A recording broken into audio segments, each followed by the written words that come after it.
پاکستان اپنے ہمسایوں کے ساتھ کشیدگی کے بجائے ڈائیلاگ چاہتا ہے۔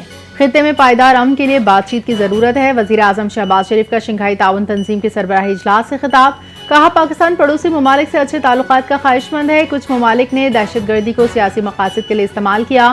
بلوچستان خیبر پختونخوا میں دہشت گرد حملوں میں بیرونی ہاتھ ملوث ہونے کے ثبوت موجود ہیں۔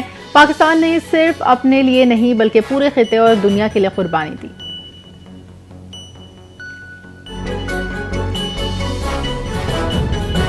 وزیر اعظم شہباز شریف کی ایس سی او اجلاس میں عالمی رہنماؤں سے ملاقاتیں۔ ایرانی، روسی اور ترک صدور سے غیر رسمی ملاقاتیں ہوئیں۔ شہباز شریف کی اقوام متحدہ کے سیکرٹری جنرل سے ملاقات۔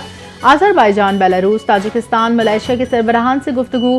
ملاقاتوں میں دو طرفہ تعاون، باہمی دلچسپی کے امور پر تبادلہ خیال، عالمی رہنماؤں سے ملاقائی اور عالمی امور پر پیش رفت۔ نائب وزیر اعظم، وزیر خارجہ اسحاق ڈار، فیلڈ مارشل سید عاصم منیر اور وفاقی وزراء بھی موجود تھے۔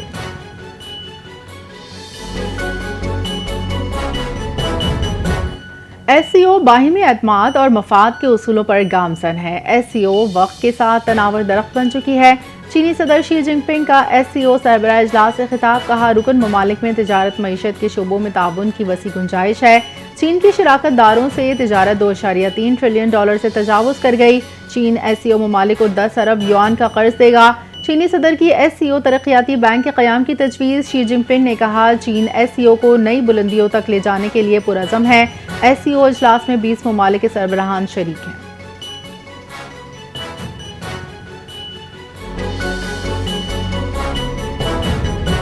اجلاس میں گلگت بلتستان حکومت کا ہیلی کاپٹر حادثے کا شکار، 3 افراد جاں بحق۔ ترجمان گلگت بلتستان حکومت فیض اللہ فراق نے کہا ہیلی کاپٹر میں 2 پائلٹ، 3 ٹیکنیکل اسٹاف سوار تھے۔ ہیلی کاپٹر طور کے مقام پر کریش ہوا۔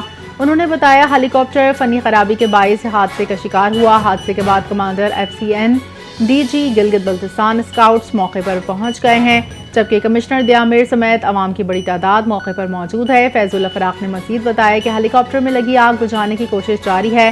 واقعے پر وزیر اعلیٰ گلگت بلتستان نے واقعے پر افسوس کا اظہار کیا۔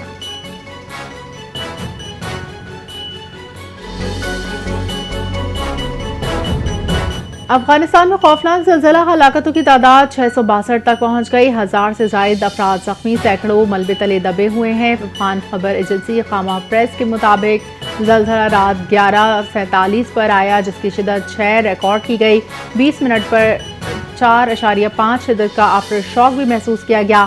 سب سے زیادہ نقصان صوبہ کنڑ میں ہوا، جہاں درجنوں مکان تباہ ہو گئے۔ زلزلے کا مرکز جلال آباد سے 27 کلومیٹر مشرق میں تھا۔ زلزلے کی گہرائی 8 کلومیٹر، آفٹر شاک کی گہرائی 10 کلومیٹر تھی۔ ریسکیو آپریشن جاری۔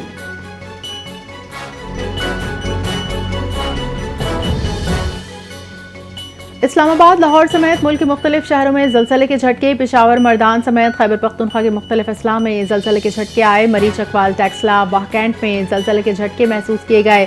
زلزلہ پیما مرکز کے مطابق شدت 6 ریکارڈ، گہرائی 15 کلومیٹر، جبکہ زلزلے کا مرکز جنوب مشرق افغانستان میں تھا۔ ہنگو، مالاکنڈ، سوات، مانسہرہ، ایبٹ آباد، اسلام آباد، راولپنڈی، چترال، پشاور میں 4.6 شدت کا آفٹر شاکس۔ زلزلے کے باعث شہریوں میں خوف و ہراس، کلمہ طیبہ کا ورد کرتے ہوئے گھروں سے باہر نکل آئے۔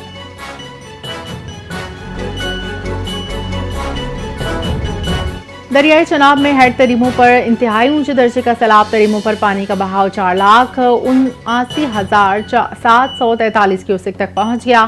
ہیڈ پنجن پر پانی کی آمد میں اضافہ، صورتحال تاحال معمول پر ہے۔ ہیڈ خانکی، قادرآباد میں درمیانے درجے کا سیلاب۔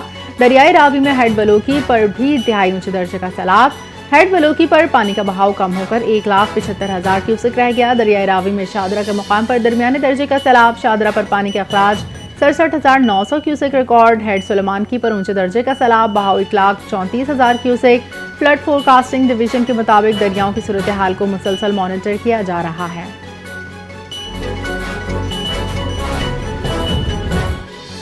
پنجاب میں سیلاب سے صورتحال سنگین، ہزاروں دیہات زیر آب، ہر طرف پانی ہی پانی، 20 لاکھ افراد متاثر، اموات 38 ہو گئی۔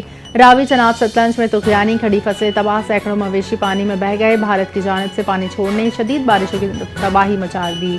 دریائے ستلج کے سیلابی ریلوں سے بہاولپور میں 7 بند ٹوٹ گئے، ہزاروں ایکڑ فصلیں زیر آب۔ قصور میں تلوار پوسٹ کا حفاظتی بند ٹوٹنے کا خدشہ، تلوار پوسٹ کے قریب 10 سے زائد دیہات خالی کرا لیے گئے۔ لاہور کے نواحی علاقوں میں راوی کا پانی داخل، جھنگ میں تریمو ہیڈ ورکس پر پانی کی آمد 3,61,000 کیوسک تک جا پہنچی، 216 دیہات متاثر، بڑے پیمانے پر نقل مکانی۔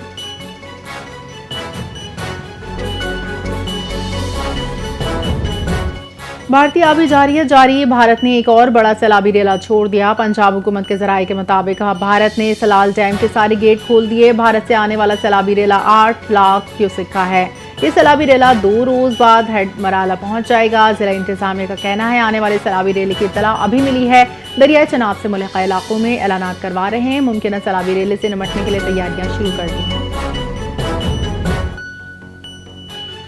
پاک فوج کا جھنگ چنیوٹ گردنوہ میں سیلاب زدہ علاقوں میں ریسکیو آپریشن۔ پاک فوج کے جوان متاثرین کو کشتیوں کے ذریعے محفوظ مقام پر منتقل کر رہے ہیں۔ ریسکیو کیے گئے افراد میں بزرگ، شہری، بچے، خواتین شامل۔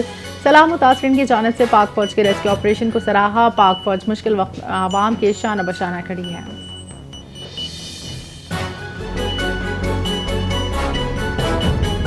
پنجاب میں سیلاب متاثرین کی تلاش کے لیے ڈرون ٹیکنالوجی کا استعمال، تھرمل امیجنگ ڈرون سے دور دراز علاقوں میں متاثرین کی نشاندہی کی گئی۔ جھنگ اور سرپودا روڈ پر سیلابی پانی میں گھرے 5 افراد مویشی ریسکیو کیے گئے۔ ڈرون کے ذریعے لوکیشن ٹریس کر کے ریسکیو ٹیم نے محفوظ مقام پر منتقل کیا۔ چشتیاں بہاول نگر کے دریائی بلٹس میں بھی ڈرون سرویلنس جاری، ریسکیو آپریشنز میں ڈرون ٹیکنالوجی کا مؤثر استعمال جاری۔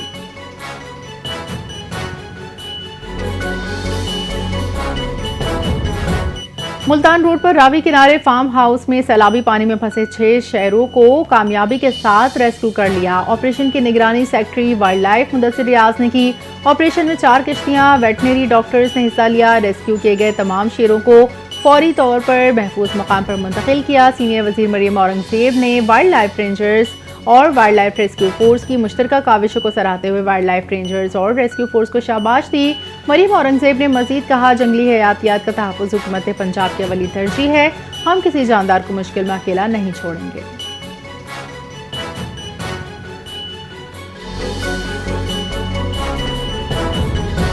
صدر مملکت اور وزیر اعظم کا حریت رہنما سید علی گیلانی کو چوتھی برسی پر خراج عقیدت۔ سید علی شاہ گیلانی نے پوری زندگی حق خود ارادیت کی جدوجہد کے لیے وقف کی۔ صدر آصف زرداری نے اپنے پیغام میں کہا سید علی گیلانی کا لہو تحریک آزادی کو ہمیشہ زندہ رکھے گا۔ وزیر اعظم شہباز شریف کا اپنا پیغام میں کہنا تھا سید علی گیلانی نے کشمیر اور کشمیریوں کی آواز کو تاریخ میں زندہ رکھا، انہوں نے اپنی زندگی کشمیر کی آزادی کی جدوجہد میں وقف کی۔